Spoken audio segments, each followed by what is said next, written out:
Hello friend, स्वागत है आप सभी का आपके अपने चैनल लर्न विद शिक्षा पर।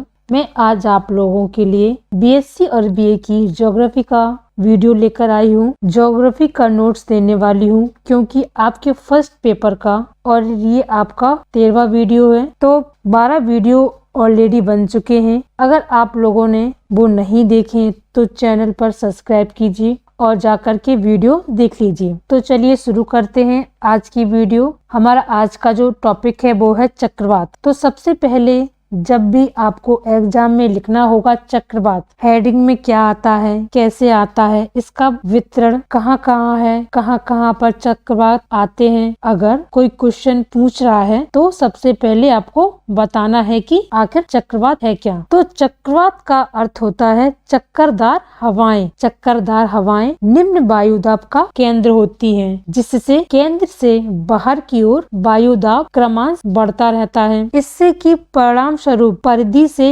केंद्र की ओर हवाएं चलने लगती हैं। जो सेंटर पॉइंट होता है वहां से केंद्र की तरफ हवाएं चलने लगती हैं, जिनकी दिशा उत्तरी गोलार्ध में घड़ी की सुई के विपरीत और दक्षिणी गोलार्ध में सुइयों के अनुकूल होती है। तो इससे हवाओं के रुख बदल जाते हैं। चक्रवात का आकार प्रायः गोलाकार, अंडाकार या बी आकार का होता है। तो जो चक्रवात है इसमें सबसे इम्पोर्टेंट चक्रवात जो है वो शीतोष्ण चक्रवात होता है। तो आइए जानते हैं कि शीतोष्ण चक्रवात के पीछे कौन कौन सी मौसमी दशाएं होती हैं। इसके कारण चक्रवात के विभिन्न भागों में विभिन्न प्रकार की जो वायु राशियां हैं तथा तापमान के कारण मौसम में अनेक अनियमितताएं आती हैं। जो चक्रवात होती हैं उनके विभिन्न भागों में विभिन्न प्रकार की जो वायु है उनकी राशियां तथा ताप के कारण जो मौसम में अनेक सारी अनियमितताएं आती हैं तथा जिन स्थानों पर चक्रवातों का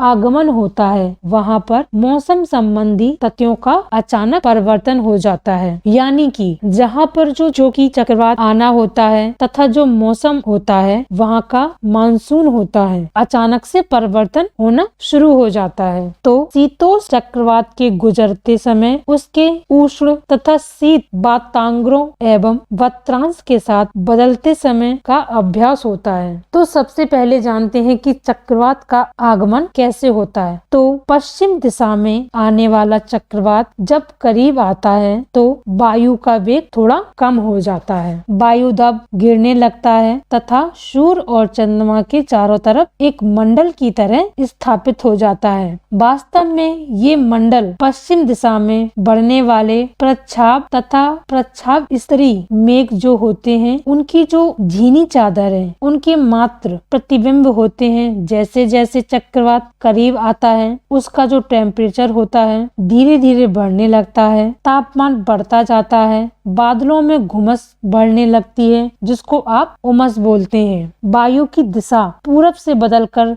दक्षिणी होने लगती है। जब चक्रवात आता है तो बादलों की जो ऊंचाइयां होती हैं वो कम होने लगती हैं और ये काले होने लगते हैं। यानी कि बादलों का जो रंग होता है जब भी बारिश होती है उनका रंग काला काला हो जाता है। और इसके बाद क्या होता है, उष्ण वत्राग प्रदेशी वर्षा। उष्ण वत्राग के आने पर बादलों की घमस और बढ़ने लगती है। जब उष्ण आता है, गर्मी आती है तो बादलों की जो घमस है वो और ज्यादा बढ़ने लगती है तथा वर्षा प्रारंभ हो जाती है, वर्षा की शुरुआत हो जाती है। स्तरी मेघों के साथ वर्षा अत्यधिक तीव्र हो जाती है। मेघ रूपी जो बादल छाए हुए होते हैं उनके आने से वर्षा की स्पीड ज्यादा हो जाती है। इसके बाद आता है आपका उष्ण वत्रांश। उष्ण वत्राग के गुजर जाने पर उष्ण वत्रांश का आगमन होता है और पहले वाले मौसम में अचानक परिवर्तन हो जाता है। यानी कि जो चक्रवात होता है उष्ण वत्रांग के टाइम पर उसमें अचानक से परिवर्तन होता है अर्थात मौसम साफ और सुहाना दिखाई देने लगता है। और जब उष्ण वत्रांश खत्म हो जाता है तो शीत वत्राग प्रवेश होता है। उष्ण वत्रांश के गुजर जाने पर शीत वत्राग का आगमन होता है। शीत वत्राग आ जाता है, जिसके साथ तापमान गिरने लगता है और वायु की दिशा में परिवर्तन हमें दिखने को मिलता है। आकाश में पुनः वर्षा अचानक से शुरू हो जाती है। जब शीत वत्राग लगता है तो उसी तरह से काम करता है, जिससे कि उष्ण वत्राग में जो होता है तो वायु की दिशा में इसमें परिवर्तन होता है। आकाश में फिर से बादल छाने लगते हैं, जो कि उष्ण वत्रांश के आने से खत्म हो गए थे और बादल फिर से छाने लगते हैं और वर्षा की शुरुआत हो जाती है। इसके बाद आता है आपका शीत वत्रांश। तो शीत वत्राग जब गुजर जाता है तो शीघ्र ही शीत वत्रांश का आगमन हो जाता है और मौसम में फिर से अचानक परिवर्तन उष्ण वत्रांश में हुआ था। उसी तरह से शीत वत्रांग में भी मौसम में अचानक परिवर्तन होता है। आकाश जो है बादल रहित हो जाते हैं, मेघ रहित करके स्वच्छ हो जाता है। बादल का जो मार्ग तो उसमें 45 डिग्री से 180 डिग्री का परिवर्तन हो जाता है। तो चक्रवात के विलीन हो जाने पर उस स्थान पर चक्रवात आने से पहली वाली दिशाएं फिर से स्थापित हो जाती हैं। यानी कि जब चक्रवात चला जाता है शीत वत्राग के आने पर, तो जैसे कि वहाँ का टेम्परेचर, वहाँ का जो एटमॉस्फेयर, ऐसा चक्रवात आने से पहले शीत वत्रांश आने के बाद फिर से वो उसी रूप में स्थापित हो जाता है। और इसके बाद आता है शीतोष्ण चक्रवात का वितरण। ये जो चक्रवात है उसका वितरण आखिर कहाँ कहाँ है, तो शीतोष्ण कटिबंधीय चक्रवातों का जो मार्ग है वो वत्राग जनन प्रदेशों में सीमित होता है, क्योंकि जहाँ प्रदेशों में वत्राग पाया जाता है वहीं पर पाया जाता है ये चक्रवातों के स्थान ज्यादा से ज्यादा देखने को मिलते हैं। इन चक्रवातों का जो विश्व वितरण है शीतोष्ण या मध्य अक्षांशीय क्षेत्रों में 35 डिग्री से लेकर के 65 डिग्री उत्तरी अक्षांश में और दक्षिणी अक्षांश के मध्य में रहता है। निम्न प्रकार के शीतोष्ण चक्रवातों का विश्व वितरण निम्नलिखित है। तो आइए एक एक के बारे में अच्छे से जानते हैं। तो इसमें जो आपका सबसे पहला है उत्तरी प्रशांत महासागर। तो ये जो क्षेत्र है ये पश्चिम की ओर गतिशील होकर के संयुक्त राज्य अमेरिका, कनाडा पर वर्षा करता है। ये जो उत्तरी प्रशांत महासागर है यहाँ पर ये शीतोष्ण चक्रवात से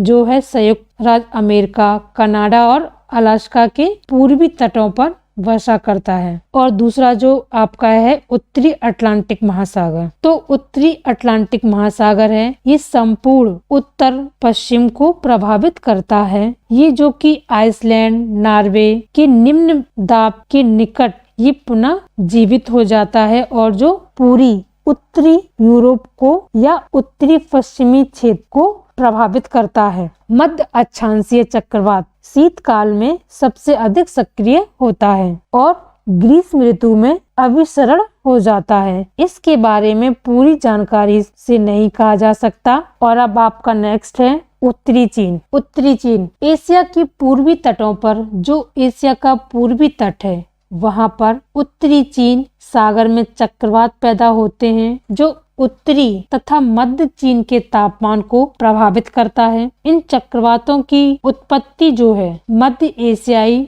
जो ध्रुवीय राशियां हैं और प्रशांत महासागर की जो वायु राशियां हैं, जब ये एक साथ मिलती हैं तो इनके अभिसरण से होता है चक्रवात। और जो आपका चौथा है वो है आपका भूमध्य सागर। यहाँ पर भी चक्रवात को देखा जाता है। शीतोष्ण चक्रवात को ये सहारा की जो स्थलीय शुष्क और वायु राशियां होती हैं वो भूमध्य सागर को जब पार करके जब आगे बढ़ती हैं तो दक्षिणी यूरोप तक पहुंचती हैं। मध्य में यूरोप के स्थलीय ध्रुवीय राशियों से ये टकराती हैं, जिनके कारण से चक्रवात उत्पन्न होता है, जो जाकर के स्थानीय वायु होती है वहां से टकराती है, जिसके कारण उमस उत्पन्न होती है और उनमें चक्रवात की स्थिति उत्पन्न हो जाती है। और नेक्स्ट है आपका दक्षिणी गोलार्ध। इसके बारे में जानते हैं। तो अंटार्कटिका महाद्वीप के शीतल वायु राशियों के जो वहाँ की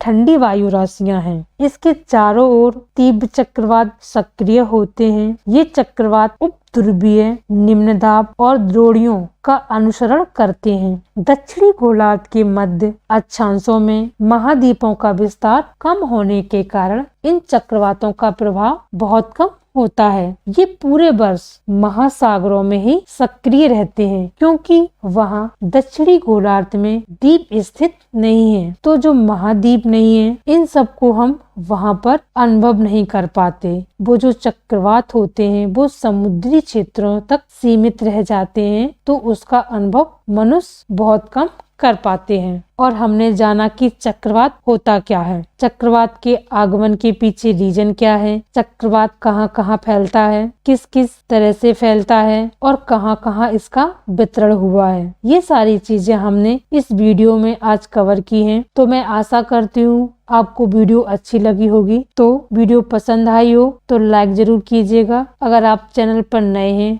तो सब्सक्राइब कीजिए चैनल को। तो मिलते हैं आपसे अगले वीडियो में, तब तक के लिए धन्यवाद। जय हिंद, जय भारत।